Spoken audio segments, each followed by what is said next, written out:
Hello hi केमती अच्छा आपण मैंने मु गोटे वीडियो आपण मान सहित नहीं आसा जाऊँगी तो समझ मु लास्ट 2-3टा वीडियो पूर्वर गोटे मिनी शॉर्ट ब्लॉग शेयर करी जोटा कि जुआड़े भी मुझे जाए बाइबल पद काढ़ी जाए समस्त जानते एंड एबे भी मुझे काढ़ी एंड से बाइबल वर्ड्स कौन अच्छी देखा।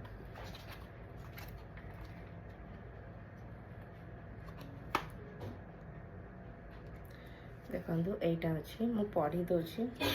सदा प्रभु तुम्भर उपकार रूप ढाल और से तुम्भर महात्म्य रूप खड़ग। द्वितीय विवरणी 33-29। He the lord is your shield and helper and your glorious sword. Deuteronomy 33:29।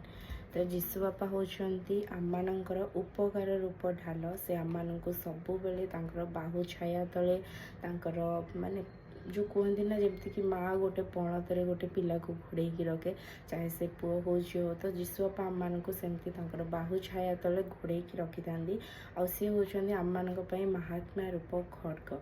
तो किसी भी प्रॉब्लम्स आसू किसी भी माने जहाँ भी आसू जीशु बापा आम सब बेले ठिया होती एंड आगु को भी सब बेले आम मान सहित अच्छा केवे भी से आम मान को निराश करना कि हताश करना सदा सर्वदा से आम मान जदि आप कौन जगार भी विचलित होती कौन जगार भी जेहेतु आम जगत अच्छु आम मान बहुत विषय शैतान भ्रांत करे जागतिक विषय को लेकिन पारिवारिक विषय को लेकिन व्यक्तिगत विषय को लेकिन आम मान शैतान बहुत डिस्टर्ब करे किंतु जीशु बापा होती आम मानकर कौन लिखाई सदा प्रभु तुम्भर उपकार रूप ढाल और से तुम्भर महात्म्या रूप खड़ग। इंग्लिश रोचे he is your shield and glorious sword. तो जीशु बापा आम सब बेले इवेन आपण तांको डाकतु कि न डाकतु किंतु जीशु बापा जानी तुम्हें अंतकरण मनुष्य कौन करे ना बाह्य अंक देखी से देखिकी बहुत जज कर दे किंतु जीशु बापा आमर अंतकरण देखती अंतकरण देखिकी से करते।